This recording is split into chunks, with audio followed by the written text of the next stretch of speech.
Hace poco que estuve en Auschwitz II, cuando el Papa Francisco visitó ese lugar. El Papa Francisco no habló a través de palabras, sino a través de un silencio muy profundo.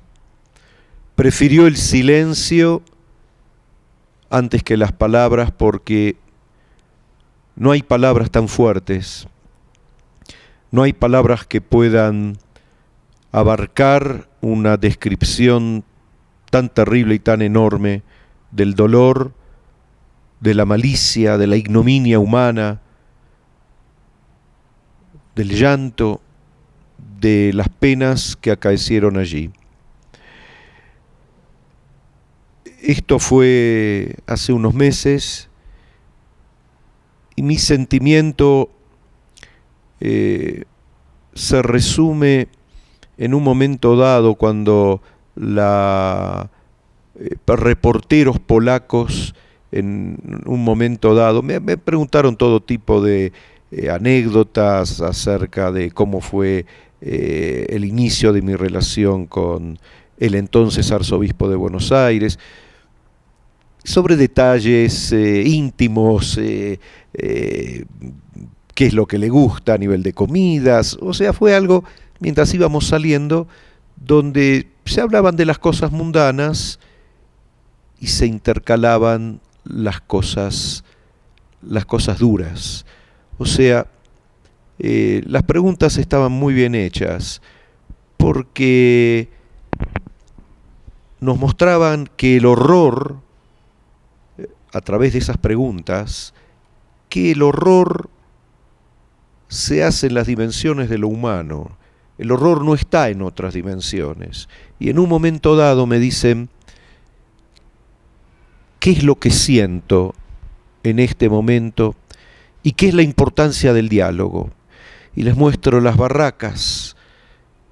Y les digo, esto jamás se hubiese transformado en un campo de muerte si hubiese habido un diálogo sincero entre los pueblos que habitaban el territorio europeo por siglos. En esos siglos no se desarrolló el diálogo necesario como para erigir las murallas que saben contener las más bajas pasiones del hombre, que pergeñaron al final la Shoah y la enorme matanza y destrucción que significó la Segunda Guerra Mundial. Cuando la gente se cierra en sí misma, no es que se acaba el diálogo. Cuando se inicia realmente un diálogo profundo, eso significa ver en el otro el desafío de un compromiso.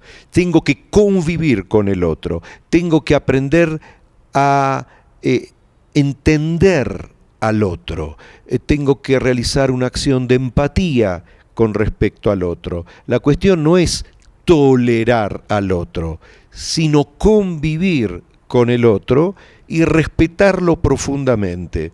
Cuando las dos partes, porque el diálogo de a dos, de a tres, de muchos más, utilizamos la forma de diálogo, pero se requieren dos, por lo menos.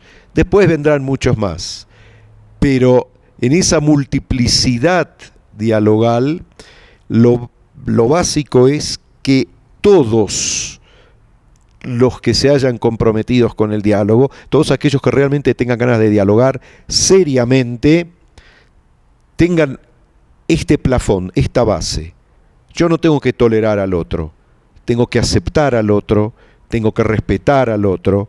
Por supuesto, el otro también me tiene que aceptar a mí, el otro también me tiene que respetar a mí. Entonces no es que el diálogo se termina. Cuando un diálogo empieza bien, en donde las partes se hallan profundamente comprometidas, el diálogo no termina nunca. Lo que ocurrió es que todas las matanzas, todos los genocidios se dieron porque no había diálogo, porque una de las partes pensaba que era la dueña de la otra, que era una raza superior, que tenía el derecho a matar. O sea, un diálogo real no se termina, se va superando. Lo que había en Europa era una aceptación de la presencia del otro. ¿Cuántas veces a los judíos nos echaron de un país y de otro, de España, de Inglaterra? Las famosas expulsiones que estudiamos en historia judía, de un país, de otro país, las restricciones, un ciudadano de segunda o de tercera era un judío, al igual que otros pueblos, al igual que otros pueblos. Con el judío hubo unos odios especiales adicionales. En el momento que uno se cree el dueño del otro, en ese momento jamás, o superior al otro, en ese momento no puede haber diálogo. Para dialogar tenemos que estar al mismo nivel. No importa si uno desarrolló una tecnología o una ciencia enorme, muy sofisticada, y el otro desarrolló una ciencia menos sofisticada. Eso no es exactamente lo que marca la última condición espiritual del hombre. Lo que marca la última condición espiritual del hombre es su conducta para con respecto a su prójimo. Este diálogo no se ha dado en el conflicto palestino-israelí porque los israelíes cometieron distintos errores, pero los palestinos cometieron errores muy, muy graves. Tuvieron posibilidades de llegar a un acuerdo. Recuerden cuando volvió Barak con las manos vacías después de haberle ofrecido aún parte de Jerusalén a Arafat. Arafat volvió aplaudido por su gente porque logró un fracaso. Barak volvió amargado a Israel porque no logró hacer una senda de paz. En Israel hubo por muchos años un movimiento muy fuerte que se llamó Shalom Achshav, Peace Now. No vimos un movimiento tan comprometido por la paz por el lado palestino. Y esa es la manera que veo por qué no se llegó a un arreglo. Yo no digo que una de las partes es totalmente justa y que la razón la tiene una de las partes, ¿no? Hubo un choque histórico que los distintos medios y muchos intelectuales que buscan el aplauso de acólitos lo pintan la historia como que el sionismo es un movimiento de ocupación, de colonización, etcétera, etcétera, que por supuesto es una distorsión histórica enorme. Hay que recordar todo el trabajo de los pioneros, de los halutzim, cuando el territorio de Palestina no era nada más que desiertos y pantanos y malaria y enorme pobreza, y desecaron los pantanos, transformaron el desierto en un vergel, compraron las tierras, erigieron universidades y se recreó, por sobre todas las cosas, la cultura judía en Israel. El transformar el hebreo en una lengua viva después de más de 2000 años, eso es sionismo. Cómo se proyecta de aquí en más, cómo se recrea el ideario sionista, o si hay que recrearlo denominándolo sionismo una vez que ya está declarado el Estado de Israel, es una cuestión semántica nada más. Pero el desafío constante del Estado de Israel va a ser recrear la identidad judía si queremos tener un Estado judío y no meramente un Estado que se llame Israel. Y esa es la gran importancia del Estado de Israel. Y si no se logró una paz con los palestinos, fueron primeramente hay que ver cuáles son las raíces de ese conflicto, qué culpas tuvieron, qué cargos hay que hacerle a las potencias que en aquel momento, después de la Primera Guerra Mundial, me refiero a Inglaterra y a Francia, cómo las mismas manejaron los hilos políticos de todo el Medio Oriente,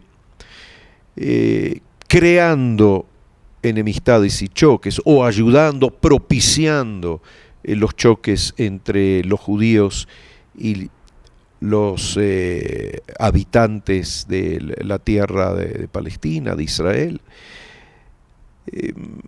Es un conflicto complejo, evidentemente, pero que en el momento en que haya una voluntad sincera por las partes, y en esto sí digo que Israel, por nuestra tradición, por nuestro ser, por nuestra idiosincrasia, por lo que mostramos en el pasado, mostramos lo que todos los gobiernos de Israel mostraron en el pasado, si hubiere una senda de paz seria, comprometida por el lado palestino, una senda donde se dice logremos la paz, después los detalles los vamos a terminar de resolver, pero lo mismo que hizo Anwar al-Sadat, salir de la premisa cuando llegó al Parlamento israelí. Tenemos muchos conflictos, el Sinai estaba a manos israelíes en aquel momento, tenemos muchos conflictos, pero una cosa digo, no los vamos a resolver jamás de aquí en más a través de la violencia, sino a través de la mesa de negociaciones.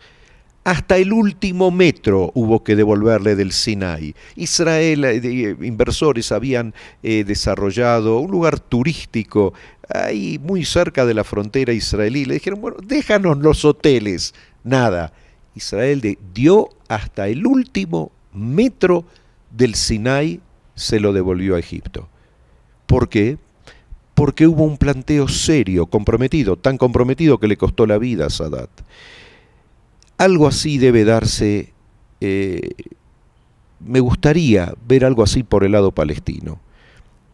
Una propuesta de no vamos a usar más las armas. ¿Qué es lo que ustedes nos ofrecen? No más terrorismo. Tratemos de vivir juntos. Pero lamentablemente hay gente que vive del conflicto y que no tiene ganas que haya paz, y como solemos decir en muchos idiomas, le pone palos al avance de la rueda, le pone palos a la rueda. El Papa lo vivió con un gran compromiso, era entonces el arzobispo de Buenos Aires, lo vivió con un gran compromiso, manifestó en muchísimas ocasiones su profundo dolor por lo acaecido, su solidaridad con las víctimas, estuvo presente. Si va a haber una resolución jurídica de estos dos atentados de Nisman, y si va a haber una resolución jurídica de el asesinato de Nisman, en otras palabras, si a través de la justicia argentina vamos a tener una respuesta a lo que acaeció a los dos atentados y a toda la historia que acaeció con el fiscal Nisman y toda esa historia de tantas tragedias en derredor del atentado a la AMIA. No tengo una respuesta, no sé, depende del compromiso, depende de la valentía, depende de las ganas de resolver, depende de las ganas de anteponer la justicia a meros intereses políticos como para tapar cosas. Y que se diga la verdad. Siempre a través de la verdad vamos a poder construir una realidad mejor. Justamente hay muchos conflictos que acaecen porque no sabemos la verdad, porque es tapada, o muchos conflictos que se siguen manteniendo porque se distorsiona la historia. Se venden, entre comillas, este verbo, se venden historias distorsionadas que no fueron a todos aquellos que tienen ganas de escuchar esas historias distorsionadas, porque le hace bien a su odio, al querer odiar, al querer transformar, satanizar a otros. Y es así como se van creando odios, barreras, prejuicios, y lo que en última instancia propicia la guerra. Nos encontrábamos los días en los cuales festejamos la independencia argentina, 25 de mayo y 9 de julio, en la Catedral Metropolitana, donde una vez que él fue electo, una vez que él ocupó el sitial del Arzobispado de Buenos Aires, él al principio fue obispo coadjutor con el arzobispo anterior. Y cuando yo lo conocí, yo creo, ya las memorias, hace muchos años, las memorias me confunden un poco, pero creo que yo lo conocí aún como, seguro, como obispo coadjutor.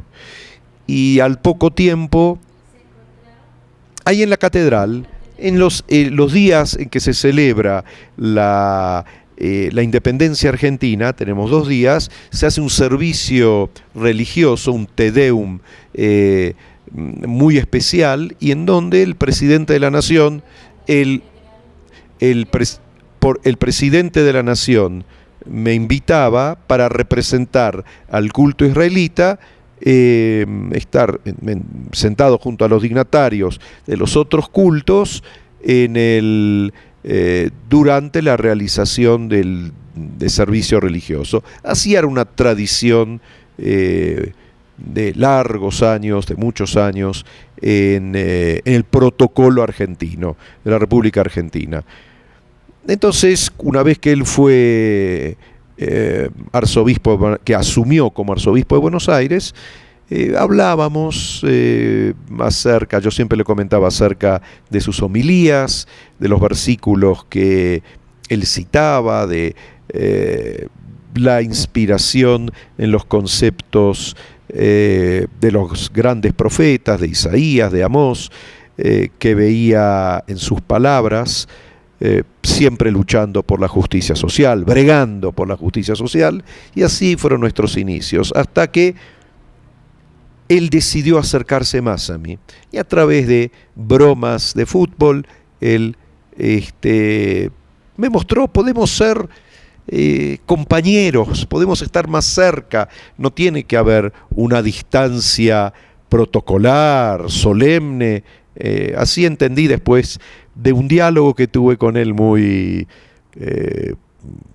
jocoso a nivel de fútbol, donde bromeamos. Él empezó bromeando conmigo y bueno, me tocó mi honor futbolero al bromear de mi equipo, entonces le respondí también al tocar mi honor, entonces le respondí también en forma de broma que eso no está bien, y que el equipo mío también es bueno, y así el fútbol sirvió para lo que en muchas ocasiones debe servir, para acercar a la gente, bromear uno con el otro en un buen sentido, en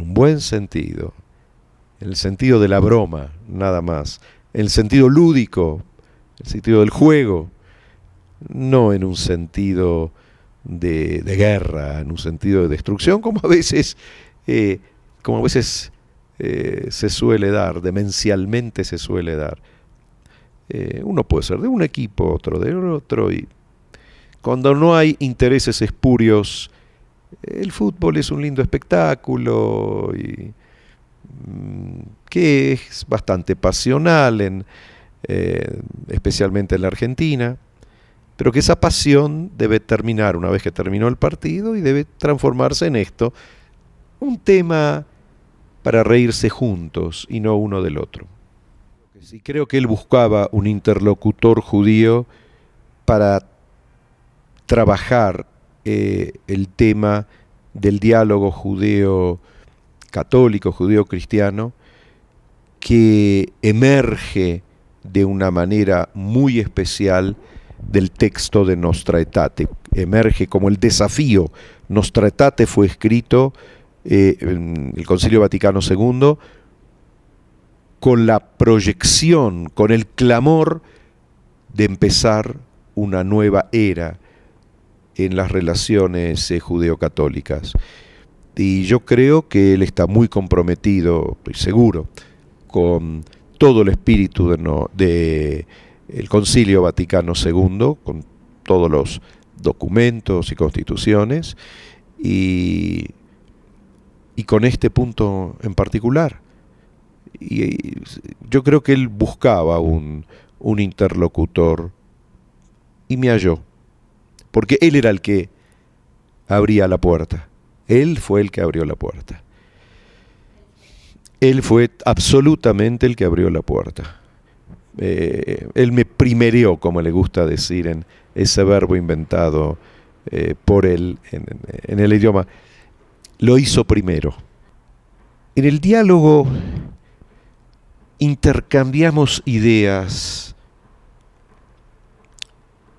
puntos de vista, la esencia de nuestras creencias.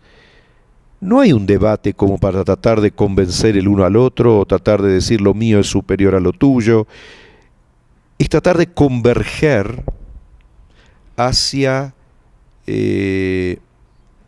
un plafón donde podamos compartir más y más valores humanos. Tenemos muchísimas cosas que compartimos al tener la Biblia hebrea como base de nuestras identidades. Y nuestros diálogos es investigar a través de nuestro diálogo hasta dónde compartimos, cómo compartimos, qué es exactamente lo que compartimos. Hablar con valentía, hablar con coraje, y darnos cuenta cuántas similitudes tenemos a nivel de fe y a nivel de ética, de cómo comportarse. Y tratar de luchar juntos para que esta ética en muchos aspectos pueda plasmarse en nuestras comunidades y que podamos llegar a proyectarlas como un mensaje para todas las culturas y para todos los pueblos. Una que muchas veces cuento es que cuando se terminó de escribir a través del trabajo de dos periodistas, el libro, una biografía autorizada de Bergoglio, y le preguntaron esos periodistas a quién él elige para que escriba el prólogo del libro, él dijo Rabino Skorka. Y cuando ellos me lo pidieron a mí contándome esto, fue una emoción muy grande. Es un acto que sentí como enorme en su momento. El arzobispo de Buenos Aires, el primado de la Argentina, que elige a un judío, a un rabino, para que escriba el prólogo del libro que relata su vida. El Papa actúa. Hubo distintos momentos en los cuales clamó y sigue clamando por la paz, para que se detengan todas estas acciones vandálicas que últimamente se dieron en el Medio Oriente. Él actúa en coordinación, el jefe de Estado también en coordinación con las sugerencias de la Secretaría de Estado, y se manifiesta con por un lado, con su vehemencia y con su fuerza y con su espontaneidad, pero por otro lado con ciertas consideraciones políticas, muchas de las cuales nosotros no conocemos, para tratar de salvar vidas, para tratar de que el drama no se potencialice más. Lo que sí saben las distintas iglesias en el mundo, en muchos lugares del mundo, en Argentina por ejemplo, y el Papa mismo, es que si él requiere nuestro apoyo para manifestar nuestro dolor para con nuestros hermanos cristianos y su drama en el Medio Oriente, que lo tienen en la medida de todo aquello que podamos hacer para estar junto a ellos, a disposición, eso lo sabe perfectamente bien. Pero nosotros como judíos tenemos que estar a la expectativa de realizar acciones coordinadas para salvar a los sufrientes. Esto debe ser una acción coordinada. No sabemos exactamente todos los detalles de todas las cosas que se está haciendo para salvar a los cristianos. Seguramente se está haciendo, seguramente no se puede dar a publicidad. Y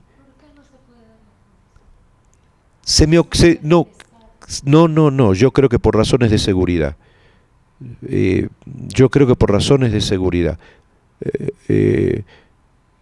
Israel tampoco da a publicidad, ni ningún otro país da a publicidad todo lo que hace para salvar las vidas de otras personas, por caminos de justicia, por caminos de ayuda.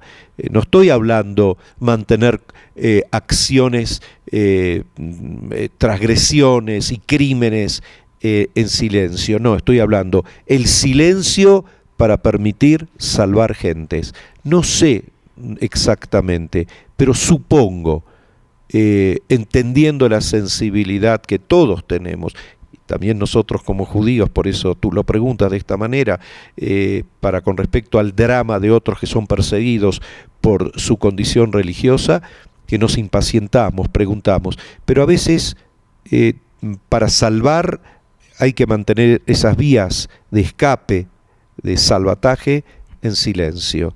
A eso me estoy refiriendo. No lo sé, pero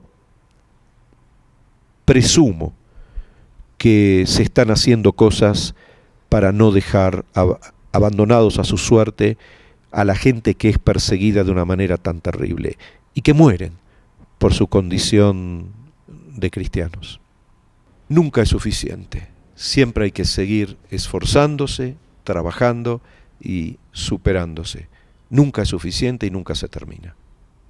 Así dice el libro del profeta Amós, que Dios dice: Dirshuni vejiyu, buscadme, y van a vivir, y viviréis.